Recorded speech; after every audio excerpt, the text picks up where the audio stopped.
Body Knows, Episode 16, Trauma Bonding and the Body's Betrayal. Welcome back to The Body Knows. Today we're stepping into one of the most painful and confusing experiences survivors of abuse often face: trauma bonding. If you've ever wondered why someone goes back to a partner who hurts them, why they defend the very person who undermines them, or why leaving can feel like tearing out a piece of your own flesh, you're not alone. These are not signs of weakness. They're not proof of poor character. They are the outcome of the body's own survival wiring turned against itself. In this episode, Trauma Bonding and the Body's Betrayal, we're going to explore what trauma bonding is, why it happens, and how the nervous system gets caught in a loop that can make cruelty feel like connection. We'll look at the chemistry of betrayal, dopamine, oxytocin, cortisol, and how unpredictable cycles of harm and reward keep people tethered to abusers. We'll walk through a scenario step by step where affection after cruelty feels like love but leaves a residue of shame. We'll reflect on the personal, societal, and spiritual dimensions of this betrayal. Because this isn't just about individuals, it's about systems that thrive on keeping people attached to their own oppression. So let's begin where so many survivors find themselves, caught between what they know logically and what they feel in their body. What trauma bonding is and defining trauma bonding. At its simplest, trauma bonding is a strong emotional attachment to someone who causes you harm, sustained through cycles of abuse and intermittent reinforcement. The concept was first described by psychologist Patrick Carnes, but it has roots in earlier observations of hostage situations, domestic violence, and cult dynamics. On the surface, it looks irrational. Why would anyone stay with someone who mistreats them? Why defend the very person whose behavior erodes their sense of self? But when you look at it through the lens of the nervous system, it begins to make sense. The body is wired for connection. From birth, our survival depends on attachment. A child who loses connection loses safety, food, and protection. So our nervous system prioritizes bonding, sometimes even over well-being. That same drive for attachment is what makes us resilient, but under abusive conditions, it can become a trap. Trauma bonding is not a sign of stupidity or weakness. It's a sign of the body doing its best to preserve connection in a hostile environment. It's a survival strategy, not a choice. The core betrayal, here lies the heart of the matter. The body betrays itself. The same hormones that make love and intimacy possible, dopamine and oxytocin, are hijacked in the trauma bond. A kind word after cruelty, an apology after violence, a sudden moment of tenderness in the middle of fear, these create surges of pleasure and relief. The nervous system interprets them as signs of safety, even when safety isn't real. Add cortisol, the stress hormone, into the mix, and you have a powerful cocktail. Stress builds during abuse, relief comes with reconciliation, and the cycle repeats. Each loop strengthens the bond, making it harder to leave. The body learns to crave the very person who causes the wound. This is why survivors often describe feeling addicted to their abuser. It isn't metaphorical. The neurochemical loops mimic addiction pathways in the brain. Intermittent reinforcement, rewards given unpredictably, is the most powerful form of conditioning. It's the same mechanism that keeps people hooked on slot machines or compulsive scrolling. Except here, the stakes are not coins or clicks, but dignity, safety, and sometimes life itself. Why it feels like love. One of the cruelest acts of trauma bonding is that it doesn't feel like betrayal in the moment. It feels like love. Imagine this. You've just been humiliated by a partner. The words cut deep. Your body trembles, your stomach knots, your heart races. Then minutes or hours later, they soften. They touch your hand, apologize, and tell you they love you. Relief floods in. The nervous system, desperate for calm, seizes the moment. Dopamine surges, oxytocin binds, cortisol drops. The body encodes this sequence not as cruelty followed by reconciliation, but as love. Safety, however false, feels real in that moment. The next time cruelty comes, part of the body anticipates the relief that might follow, and so the loop tightens. This isn't romantic love. It isn't mutual respect or genuine care. It's survival dressed up as affection. But for the person inside it, the distinction is almost impossible to see. Why leaving hurts so much. Leaving a trauma bond isn't just emotionally hard. It's physiologically painful. When survivors cut ties, they go through withdrawal. The same neurochemical systems that kept them hooked now rebel against absence. Dopamine dips, oxytocin starves, cortisol spikes. The nervous system screams for the familiar, even if the familiar was abusive. This is why survivors often describe feeling like they're dying when they leave an abuser. Bond isn't just psychological. It's cellular. The body has been conditioned to equate presence with safety and absence with threat. So when people say, "Why didn't you just leave?" they miss the point entirely. Leaving isn't a simple decision. It's breaking a physiological loop that feels like tearing away a lifeline. The shame spiral, and then comes shame. Survivors often ask themselves, why do I keep going back? What's wrong with me? Why can't I see clearly? They may feel humiliated for defending their abuser, for craving their presence, for being unable to walk away. But shame is part of the design. Abusers often weaponize it directly. You're crazy. You're too sensitive. No one else would love you. Over time, survivors internalize these messages, reinforcing the loop even further. The truth is this: trauma bonding is not weakness. It is the nervous system doing exactly what it was built to do: attach, survive, protect. The betrayal is not of character but of chemistry, setting the stage for what's next. This is where we begin our journey in today's episode. Trauma bonding is the nervous system's ultimate paradox. The body that longs to keep you safe ties you to danger. The chemistry of love becomes the chemistry of betrayal. In the next part, we'll go deeper into the neurochemistry of trauma bonding. We'll look at dopamine, oxytocin, and cortisol step by step, and explain why unpredictable cruelty paired with occasional kindness creates one of the most powerful and dangerous loops the body can know. Because if we are to break trauma bonds, we must first understand them. The chemistry of betrayal. If trauma bonding feels like love, it is because the same chemicals that give us connection are the very ones that betray us in cycles of abuse. The body isn't choosing cruelty. It is responding to chemistry, to hormones and neurotransmitters that evolved to keep us alive, but can be hijacked in unhealthy relationships. To understand trauma bonding, we need to walk step by step through the body's chemistry: dopamine, oxytocin, and cortisol. Together, they form a loop so compelling that it can override logic, morality, and even the clearest evidence of harm. Dopamine. The anticipation drug dopamine isn't about pleasure itself. It's about anticipation. It's the little jolt that comes before the reward, the spark that tells the body something good is coming. In healthy relationships, dopamine keeps us motivated to nurture bonds: the smile of a loved one, the sound of a child's laughter, the comfort of a familiar touch. Each of these cues releases dopamine, reinforcing the connection. But in abusive dynamics, dopamine becomes a trap. Cruelty followed by kindness creates an unpredictable pattern. You never know when the abuser will turn soft again, when they'll apologize, when they'll offer affection. That unpredictability makes the dopamine surge even stronger. This is why intermittent reinforcement, rewards given at random intervals, is so addictive. It's the same mechanism that keeps people pulling slot machine levers or scrolling endlessly on social media. The brain learns to chase the possibility of relief, even if suffering fills the space in between. In trauma bonds, the body literally gets hooked on waiting for kindness. The anticipation itself becomes the drug. Oxytocin. The bonding hormone oxytocin is often called the love hormone. It's released during cuddling, sex, childbirth, and breastfeeding. It makes us feel safe, close, and connected. It is the glue of human bonding, but oxytocin doesn't discriminate. It doesn't ask whether the bond is safe or dangerous. It only asks whether there is closeness. This is why an abuser's touch after cruelty can feel like salvation. The hug after shouting, the kiss after betrayal, these moments release oxytocin, soothing the nervous system. The body encodes the abuser not as a threat, but as a source of comfort. For children, this is especially powerful. When a parent both harms and soothes, the child's developing brain wires safety to danger. The parent becomes both the source of fear and the source of relief. This confusion sets the stage for later trauma bonds in adult relationships. Oxytocin doesn't just bond, it blinds. It tells the nervous system, this person is safe, this person is mine, even when every other signal points to danger. Cortisol. The stress hormone cortisol is the body's stress chemical. It heightens alertness, speeds up the heart, and tenses the muscles. It's useful in emergencies, but under constant threat, cortisol becomes toxic. In trauma bonds, cortisol builds during episodes of cruelty: the shouting, the insults, the silent treatment. The body becomes flooded with stress, hypervigilant, waiting for the next blow. Then, when the abuser offers reconciliation, cortisol levels drop. Relief feels profound, almost euphoric. It's not just that the abuse stops, it's that the nervous system crashes from high stress to calm. That crash itself becomes addictive. This is why survivors often say the reconciliation feels even more powerful than the pain. It's not only about the abuser's actions. It's about the chemical roller coaster inside the body. The neurochemical cocktail. Now imagine these three chemicals working together. Dopamine keeps you chasing the possibility of kindness. Oxytocin glues you to the abuser once kindness arrives. Cortisol builds tension during cruelty, then makes the relief feel overwhelming. The result? A loop that conditions the body to equate abuse with love, cruelty with connection, harm with safety. This is why trauma bonds can feel stronger than healthy attachments. The neurochemical highs and lows are so intense that ordinary stability feels flat by comparison.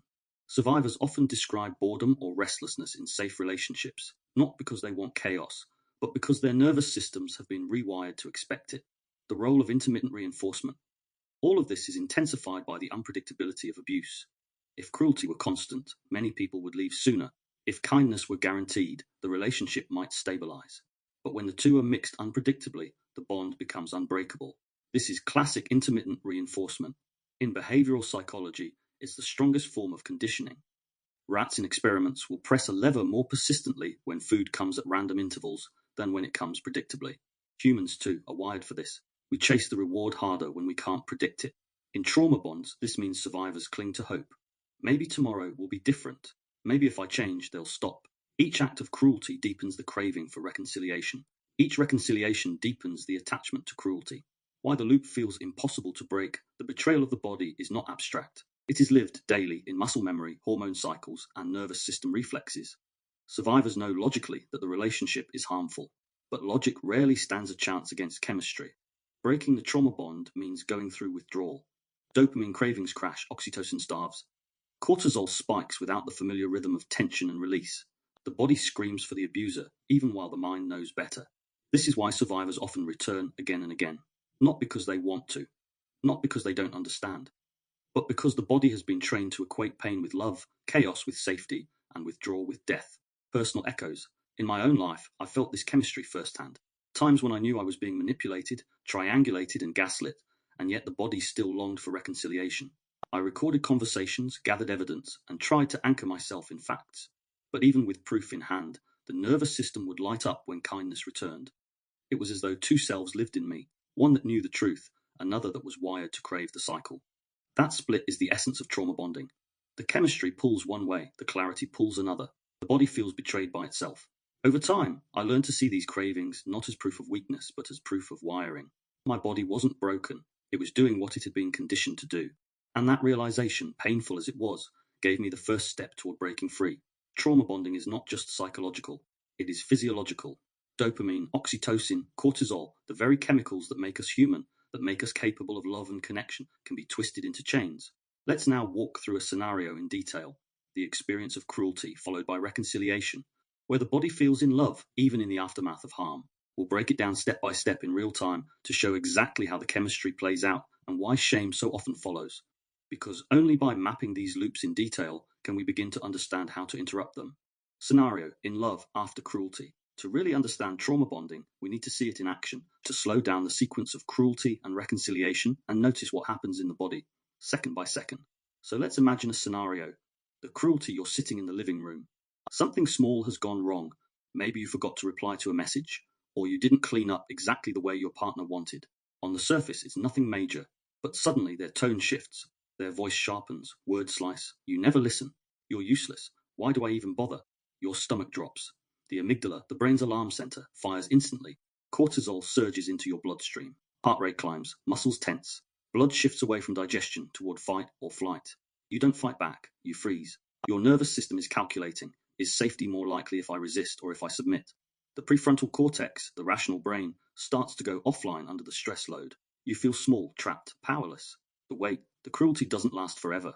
It never does. Maybe they storm out of the room. Maybe they fall into silence. Either way, you're left trembling in the aftermath. This is the cortisol stage, the stress hormone that keeps you hypervigilant. Muscles ache from tension. Breathing is shallow. Thoughts loop. What did I do wrong? How can I fix this? Dopamine quietly builds in the background. It's not pleasure, but anticipation, the body waiting, hoping, craving the moment when relief might come. Your nervous system is caught between terror and hope. The reconciliation. Then hours later, the abuser returns. Their voice is softer. They sigh. They say, I didn't mean it like that. You just upset me. I love you, you know.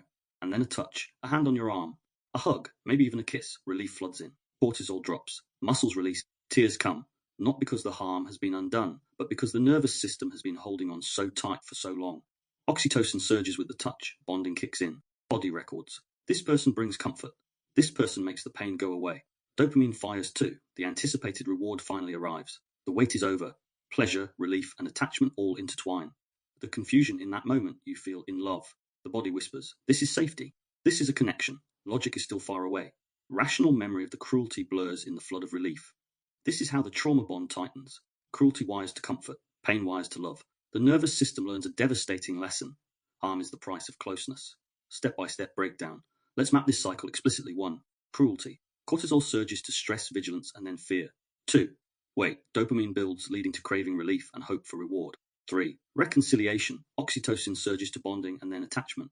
4. Relief. Cortisol drops then lead to euphoria of calm after stress. 5. Confusion. Body encodes this as love, even though harm was caused to it. This loop is so powerful because it hijacks the very systems that make relationships possible. Every cycle strengthens the bond, escaping harder. The shame that follows later when you reflect, shame creeps in. You replay the cruel words, you remember the humiliation, and yet you also remember the hug, the apology, the warmth. You ask yourself, why did I melt? Why did I feel love after being hurt? Shame is part of the trap. Survivors often feel complicit in their own suffering. They confuse the body's neurochemical relief with choice. They believe they should have resisted. But the truth is, the body responded exactly as it was wired to respond. Attachment isn't a weakness, it's survival. And in abusive dynamics, survival means bonding to danger. My reflection, I've lived through versions of this. Moments where cruelty was followed by reconciliation, where words that tore me down were later softened with, I love you. Even when I knew logically what was happening, my body still flooded with relief. The nervous system doesn't take orders from logic. It responds to chemistry. I remember the shame most of all. The self-questioning. Why do I still feel for them? Why can't I just leave? That shame nearly convinced me I was broken. But in time I learned the truth. It wasn't weakness. It was wiring, recognizing that gave me compassion for myself. It helped me see that survival responses don't define worth. They simply reveal how powerful the nervous system is. This is the heart of trauma bonding. Harm followed by reconciliation, cruelty followed by comfort, cortisol followed by oxytocin. Each cycle strengthens the bond, leaving survivors feeling addicted to the very person who hurts them. In the next part, we'll go deeper into the shame spiral, how abusers weaponize shame, how survivors internalize it, and why shame becomes the invisible glue that keeps the trauma bond intact. Because if chemistry is the chain, shame is the lock. The shame spiral. If the chemistry of trauma bonding is the chain, then shame is the lock that keeps it fastened. Survivors don't just endure cruelty and reconciliation. They endure the internalized belief that their very response to it proves something is wrong with them. Why shame follows relief, think back to the last scenario. After the cruelty comes comfort. The nervous system floods with oxytocin, dopamine, and relief. In the moment, it feels like safety. But afterwards, when the rational brain begins to reassert itself, the contrast becomes unbearable. You think, they just humiliated me. They called me names. They broke me down. And yet when they hugged me, I melted. What's wrong with me? This is the beginning of the shame spiral. The mind interprets the body's survival response, freezing, craving, softening, and reconciliation, as weakness, complicity, or even betrayal of the self. Survivors often feel like traitors to their own dignity. But here's the truth. The body isn't betraying you. It's following its oldest to survive. The betrayal lies in the situation itself, not in your response to it. How abusers weaponize shame. Shame doesn't just arise internally. It is often deliberately cultivated. Abusers know instinctively that shame keeps people quiet, compliant, and small. Common tactics include gaslighting, you're overreacting. It wasn't that bad. This rewrites reality and makes the survivor doubt their perception. Projection, you made me do it, you're the problem. The survivor carries guilt for the abuser's actions. Comparison, no one else would put up with you. This isolates the survivor and reinforces dependency. Public shaming, criticism in front of others, ensuring humiliation is not private but witnessed. Each tactic deepens the shame spiral. Survivors not only endure harm, but also blame themselves for the harm endured. The neurobiology of shame. Shame is not just a thought. It is an embodied state. When shame arises, the vagus nerve, the great regulator of social engagement, shifts into collapse. Blood drains from the face, shoulders hunch, eyes lower. The body tries to make itself small, invisible, less threatening.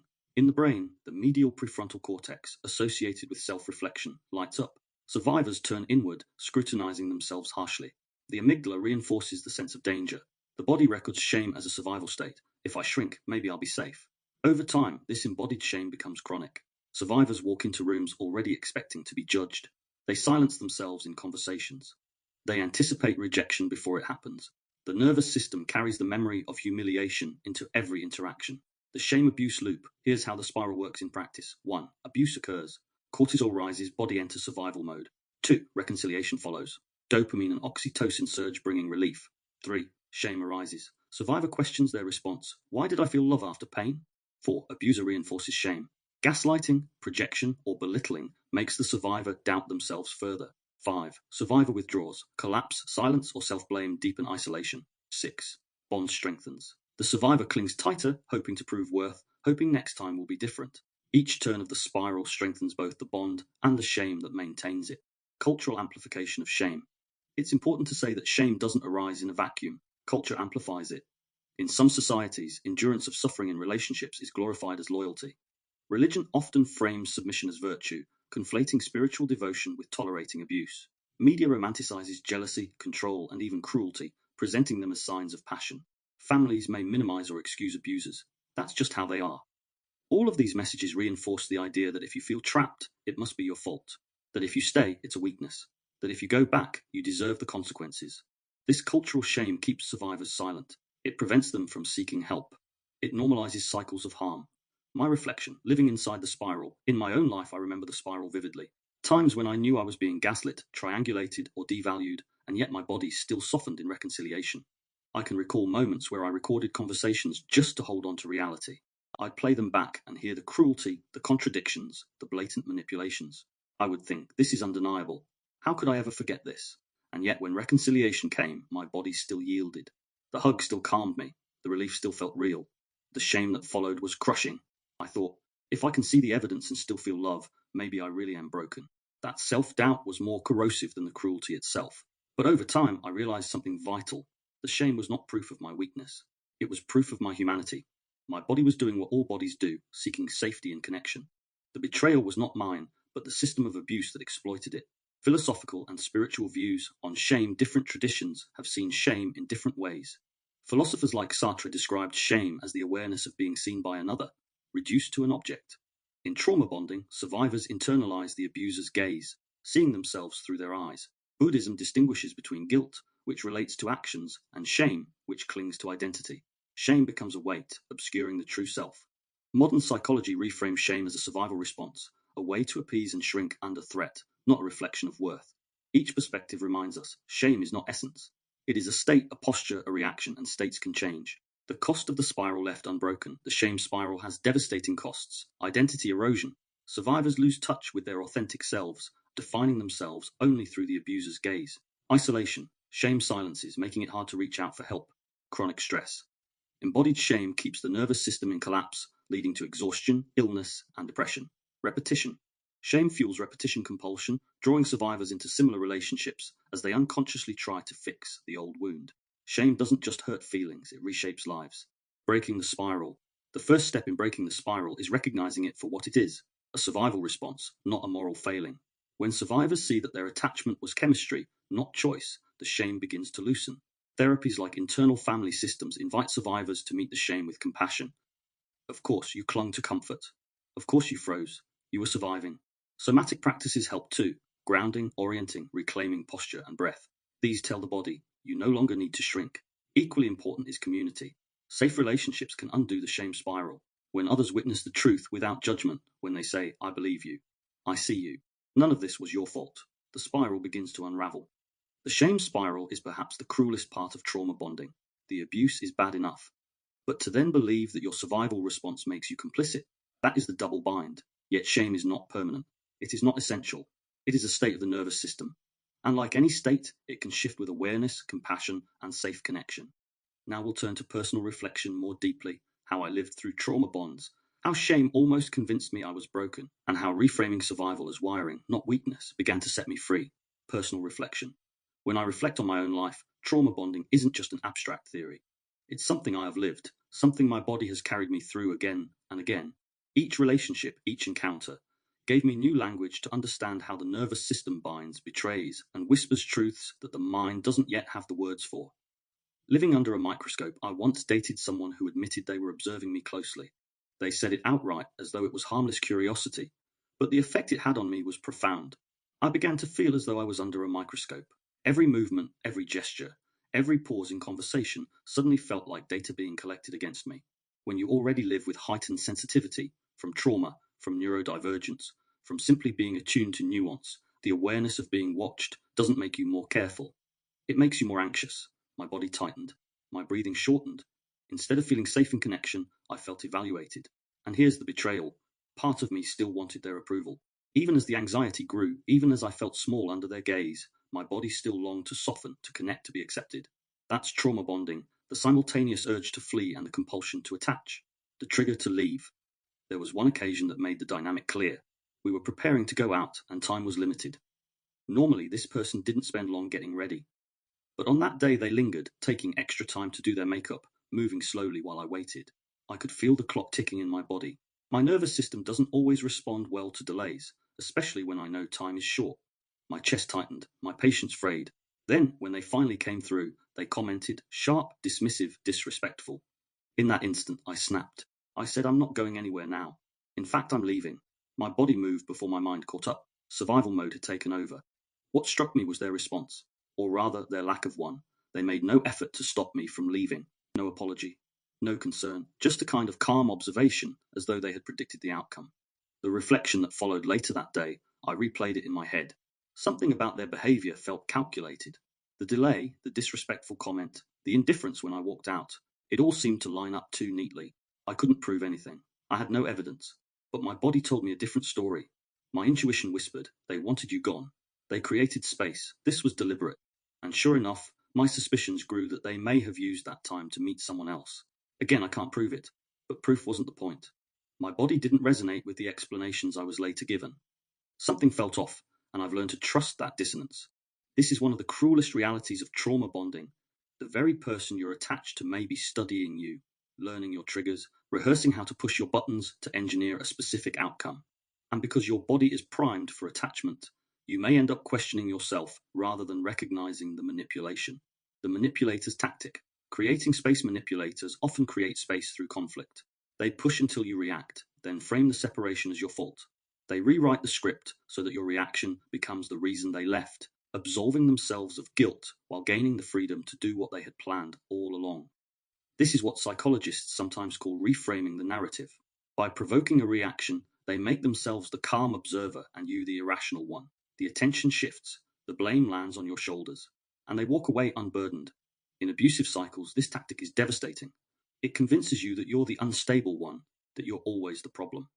It keeps you doubting your instincts, second-guessing your perceptions. Over time, it erodes trust not just in the other person, but in your own body. The body as truth-teller looking back, I can see how my nervous system reacted before I consciously understood what was happening. The tension when they watched me. The shift when time dragged on. The instant collapse into flight when the disrespect came. My body was telling me the truth, that I wasn't safe, that I was being played, that the connection was false. And yet, because of trauma bonding, part of me still wanted to return, still wanted the comfort of reconciliation, still longed to believe in their kindness. That's the paradox. Even when you know your body's wiring pulls you back. But what I've learned is this: intuition doesn't lie. The dissonance you feel, the moment when words and behaviors don't align, that is the nervous system's wisdom. It may not always give you proof that others accept, but it gives you clarity that belongs to you. Why this reflection matters, I share this not to dwell on suspicion, but to highlight how trauma bonding works on multiple levels. It's not just about dramatic cycles of cruelty and reconciliation. It's also about subtle shifts, small manipulations, the kind of everyday betrayals that erode trust over time. Sometimes it isn't the obvious blow-up that hooks you. It's the micro-behaviors. Being studied, being dismissed, being reframed as the problem. Each of these chips away at your sense of reality. Each teaches your body to question itself. And each deepens the bond to someone who doesn't deserve it. Finding clarity today, I look back with a different perspective. I no longer blame myself for leaving abruptly or for doubting my partner's intentions. I see that my body knew before my mind caught up. I see that the nervous system reads subtleties we can't always articulate. And I also see how shame tried to hijack that truth. After walking out, I remember thinking, maybe I overreacted. Maybe I'm too sensitive. Maybe I ruined a good thing. But the more I reflect, the more I realize, no, my reaction wasn't the problem. The setup was, the provocation was. The manipulation was. That shift from self-blame to self-trust has been one of the most important steps in my healing. Trauma bonding isn't always about obvious abuse. Sometimes it's about subtle manipulations, engineered conflicts, and calculated silences. It's about being studied like an object rather than being met as a human being. It's about your nervous system screaming the truth while your mind scrambles for proof. But the body knows, it always knows, and part of recovery is learning to listen to those signals without drowning them in shame. In the next part, we'll step out of reflection and into the wider view, how trauma bonding operates as a neurochemical loop, and how survivors can begin to break it through awareness and practice. Because while betrayal is powerful, the body's capacity for healing is greater still. Breaking the neurochemical loop. If trauma bonding is a loop of dopamine, oxytocin, and cortisol, then breaking it is less about willpower and more about rewiring. Survivors often tell themselves, I should have left sooner. I should have been stronger. I should have known better. But those sentences are traps, shame disguised as reason. The truth is this: no one breaks a trauma bond by logic alone. You break it by retraining the body. Withdrawal and the myth of weakness. One of the most important truths to grasp is that leaving a trauma bond feels like withdrawal from an addictive substance. Dopamine cravings surge, oxytocin starvation aches, and cortisol spikes unpredictably. The body screams for the familiar cycle, even when the mind is crystal clear that it was harmful. This is not a weakness, this is neurobiology. In the same way someone coming off nicotine or heroin shakes, sweats, and obsesses, a survivor leaving a trauma bond faces chemical withdrawal. Except here, the drug is a human face, a voice, a body, the very things our species is hardwired to seek for safety. Understanding this helps survivors see that the intensity of craving doesn't prove love, it proves wiring. It proves how powerful the nervous system is in shaping behavior. Reframing the loop. The first step in breaking the trauma bond is reframing what it means. Instead of saying, "Why do I still want them?" survivors can learn to say, "My body is craving oxytocin. My nervous system is addicted to intermittent reinforcement. This craving is chemistry, not destiny." Naming the process takes away some of its power. It doesn't erase the craving, but it separates identity from impulse. You are not weak because you long for reconciliation. You are human. Somatic anchors, teaching the body a new pattern. Because the bond is somatic, the antidote must also be somatic. Here are some of the practices that can help. Grounding. When cravings surge, placing feet firmly on the floor, noticing breath, and orienting to the room helps remind the nervous system of present safety. Cold water. Splashing the face with cold water activates the vagus nerve, shifting the body out of stress states.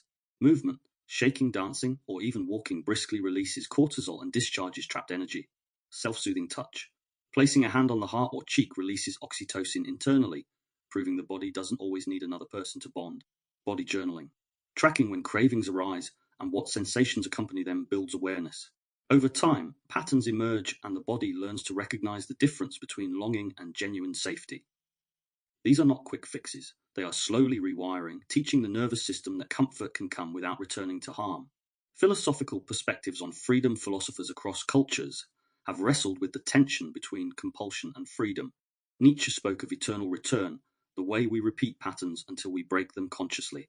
Trauma bonds are a perfect example of eternal return, and awareness is the path out. Buddhism frames craving, tanha, as the root of suffering. The practice is not to suppress craving, but to see it clearly, to recognize its impermanence. This parallels the survivor's journey, to notice the craving for the abuser, name it, and let it pass without acting.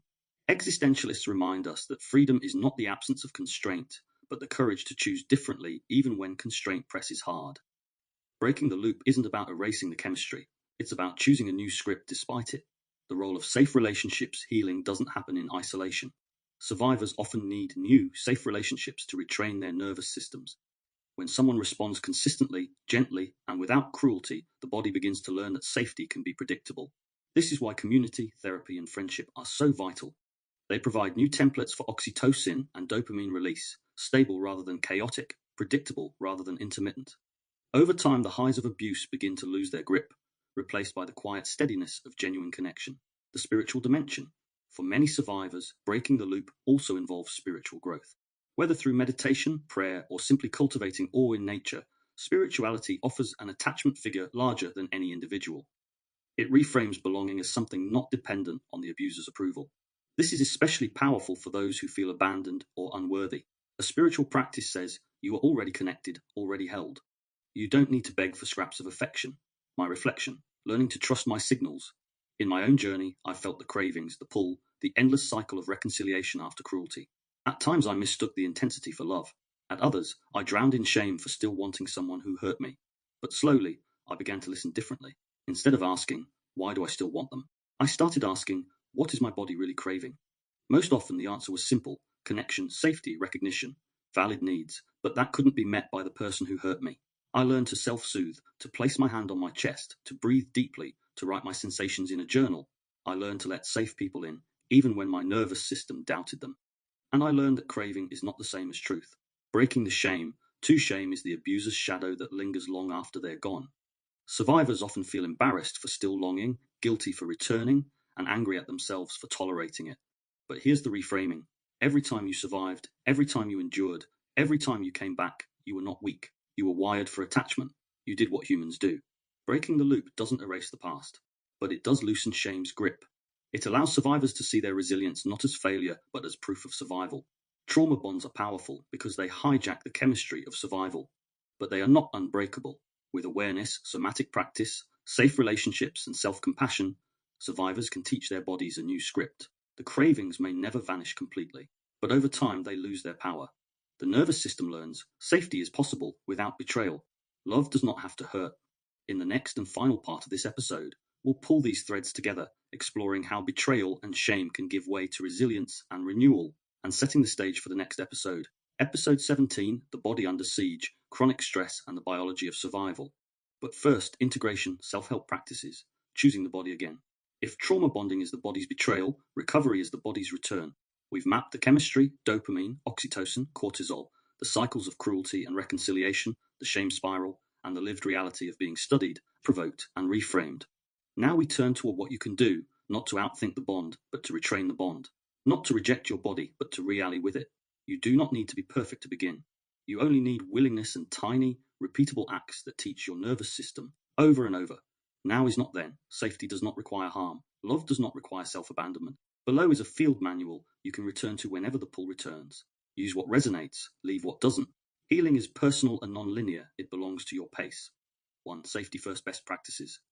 If you are in immediate danger, your plan is not a breathwork protocol. It is getting to safety. That may mean leaving the space, contacting a trusted person, seeking refuge with family, friends, or calling local emergency services, a crisis hotline in your country. If children are involved, consider specialist domestic abuse services for safety planning. Quick safety notes code phrase. Create a neutral phrase you can text call to one trusted person to signal, I need help now. Go bag, ID, meds, charger, a change of clothes, essential documents or photos, keys, a small amount of cash. Keep it somewhere accessible. Digital hygiene. Change passwords from a safe device. Use two-factor. Consider a new email phone for planning. You are not dramatic for taking precautions. You are responsible for your life. 2. Name the bond, reduce shame. Increased choice language loosens the loop. When you feel the pull to reach out or forgive cruelty, say quietly or aloud, this is a trauma bond. The craving I feel is chemistry, not destiny. My body is seeking relief, oxytocin, dopamine, not this person. The urge will crest and fall. I can ride it. Journal prompt. When I crave contact, what exact sensation do I feel first? Throat, chest, stomach. What does that sensation seem to ask for? Warmth, reassurance, predictability. How else can I meet that need today? Naming moves you from merging with the feeling to witnessing it. That gap is power. 3. The 4-minute regulation reset when urges spike. This is a micro sequence for when you feel hijacked. Minute 1, orient and exhale. Turn your head slowly. Name 5 stable things you see. Exhale longer than you inhale. Count 4 in, 6, 8 out. Let your shoulders drop on each exhale. Minute 2, cold and contact. Splash cool water on cheeks, temples, or hold a cool can to your neck. Place one hand on your chest, one on your belly. Whisper, I'm here. I'm safe enough right now. Minute 3, vagal vibration. Hum softly for 30-60 seconds or say a long sound. Feel the vibration behind the breastbone and in the throat. Minute 4, choice statement. Say, for the next 24 hours, I will not contact them. I will check in with my body again later. If 24 hours feels too big, commit to 2 hours. Small wins compound. Repeat as needed. Think of this as a chemical pause button. 4. Build an oxytocin menu, healthy bonding. No betrayal. Your body isn't wrong for wanting oxytocin. It's wise. Give it safe sources. Warm shower or bath, weighted blanket. Heated mug held with both hands, pet time, stroking a dog, cat. Even watching peaceful animal videos can soothe. Gentle self-touch. Palm over heart, hand on cheek. Slow forearm strokes. Singing along, even softly. To one song that makes your chest feel open, walk outside plus notice 3 natural textures. Bark, leaf, cloud edges. Ask for contact. Could we hold hands for a minute? Can I have a hug? Choose safe, consent-based relationships only. Prompt, which 3 items reliably soften my chest or slow my breath? Put them at the top of my oxytocin menu. Put this list on your phone's notes widget. Use it like medicine. 5. Intermittent reinforcement antidote. Predictable care trauma bonds are powered by unpredictability. Create predictable care. Same time rituals. 9 o'clock tea plus journaling. 1800 hours walk. 22:30 lights down. Predictable routine equals predictable physiology. Check-in buddy. One person you text at set times daily. Body check. 110 anxiety, 110 shame. Today I will 1 caring act. Sunday planning. Choose 3 anchors for the week. Sleep window, movement, connection. Put them in your calendar with reminders. Prompt. What is one tiny thing I will do every day at the same time for 7 days? E.g., 3 breaths at the window, 8 a.m. Rituals rescript the dopamine system from maybe reward to steady reward. 6. The 24-hour rule, contact containment commit. No emotional decisions or messages in the first 24 hours after a spike, fight, jealousy, humiliation, sudden longing. Put what you want to say in a note titled unsent. Reread after a sleep cycle. Most urges fade. The ones that remain will be clearer. If contact is unavoidable, co-parenting logistics, grey rock tone, brief, neutral, factual, channel, email over text, text over calls, written record reduces gaslighting. Scripts. I'll respond to this tomorrow at 10 a.m. I can discuss logistics only. Personal topics are off limits. If the tone becomes insulting, I will end the conversation. Protect your nervous system like it's a small child in your care, because it is. 7. Shame disarming post-reconciliation or post-relapse shame is stickier than craving. Tackle it directly. Posture reset 60 seconds, feet wide, soften knees, lengthen spine, open collarbones, eyes on a stable point. This counters collapse and signals safe enough to the vagus nerve. Compassion script. Of course, part of me wants to go back. My body was trained to pair relief with this person. That is wiring, not weakness. I'm allowed to be learning. I'm allowed to be imperfect and still protect myself. Journal prompts. What would I say to a friend who just slipped? Write that to yourself. Where in my body does shame live right now? What color, shape, or temperature?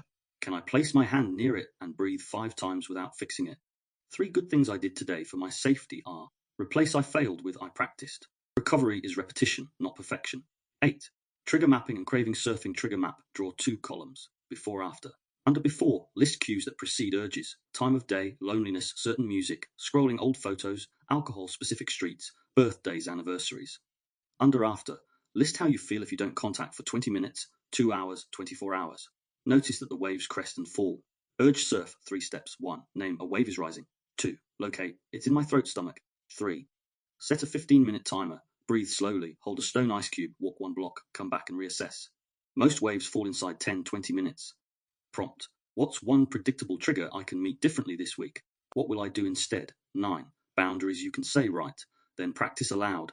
I'm not available for conversations that include insults. We can revisit this in 48 hours when we're both calmer. I'm leaving this space now. I'll update you when I arrive safely. No complete sentence. Practice in the mirror. Notice the breath you hold. Exhale while you say it. Boundary rehearsal. Record yourself saying one boundary line. Play it back until your voice no longer startles you. Then try it with a safe friend. Then use it once in a low-stakes context. Shop appointment. Muscles learned by doing. 10. Environment and digital hygiene remove cues. Box items that spike longing. Store with a friend for 30 days. Mute block. Social accounts. Mutuals who relay updates. Create beauty. Fresh bedding, 1 plant, a clean table corner. Small environments cue big nervous system shifts. Sleep guardrails. Devices out of the bedroom. Same sleep window, even if short. Fatigue worsens urges. Prompt. What is one object I can remove tonight that repeatedly hooks me? What is one object I can add that calms me? Photo, candle, book. 11. Community as antidote, earnest connection, not performance trauma bonds isolate. Recovery reconnects. One honest person. Identify one friend you can message wave when the urge spikes. Agree in advance what they'll reply, e.g. breathe, water, walk, I'm here. Group support. Consider trauma-informed groups, DV services, neurodiversity-affirming spaces, or faith circles that feel safety doctrine. Reciprocity. Offer small help to others when resourced. Share a meal, give a lift. Mutuality grows oxytocin safely. Prompt. Who feels safe enough? What exact help could I ask for this week? T. A walk, a check-in text at 9 p.m. 12. If you slip, relapse, plan. 4R method slips are common. Plan before they happen. 4R method recognize. I slipped. It's information, not identity. Regulate 4 to 6 breathing, cold water, walk, call your buddy. Reframe. This shows where the hook still lives. I contend that part. Repair, recommit to 24 hours no contact. Update your trigger map. Add 1 boundary or remove 1 cue. Write your relapse plan on a card. Keep it in your wallet. 13. Dating detox and love bomb radar. When you're ready, you don't have to date soon. When you are ready, go slow. Early stage red flags rush to intensity. Claims in week 1, 2, future faking holidays, moving in, without groundwork boundary testing framed as romance. Ignores no, then floods with charm observation as control. Comments on your micro reactions, clothing, and schedule. Inconsistent availability plus dramatic apologies equals intermittent reinforcement green flags. Consistent responses, even when inconvenient repair after conflict without blame shifting respect for your pace and boundaries boredom. Sometimes that's stability, not lack of chemistry prompt.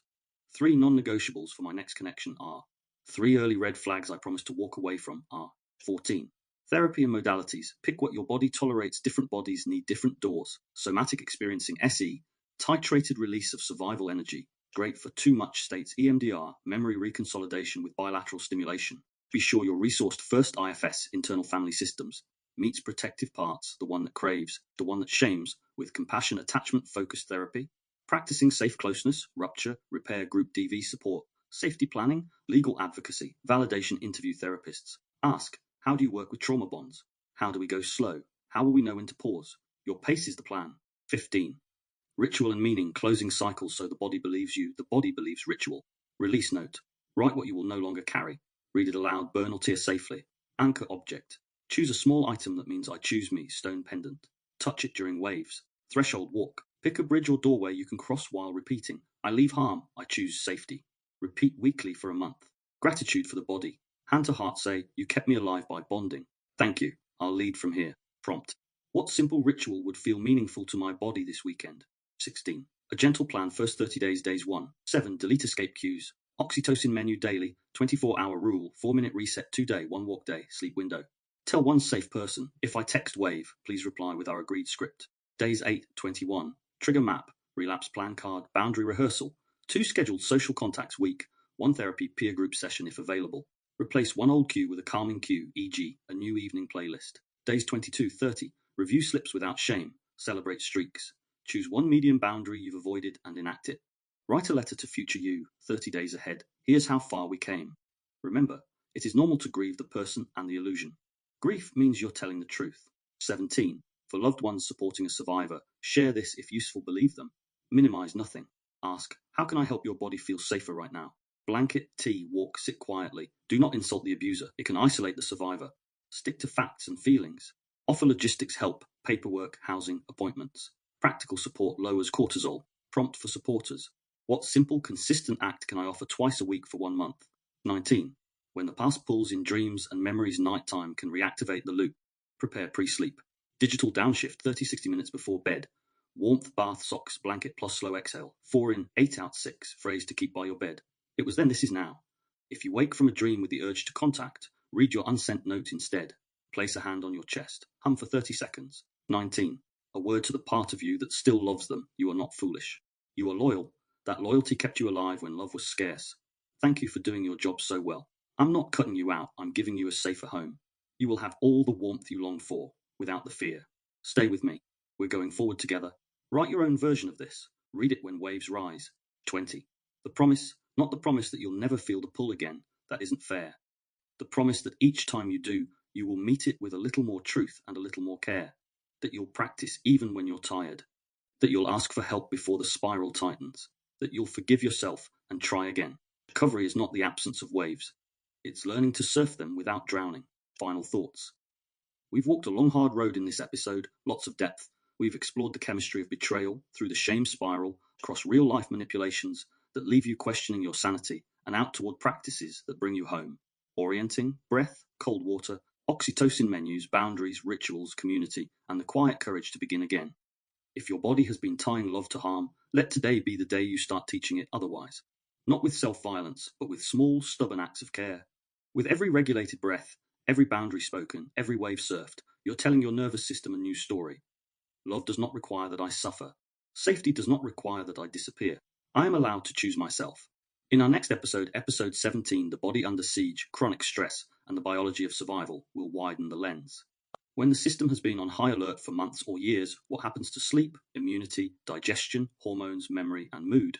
We'll map chronic cortisol, inflammation, the wear and tear called allostatic load, and crucially, how to lower the baseline so calm becomes possible again. Think of it as building the physiology that makes healthy love sustainable. Until then, thank you for listening. You've been listening to The Body Knows. I hope this episode offered not just insight but compassion for yourself, for others, and for the child within who still longs to be seen. James Miller.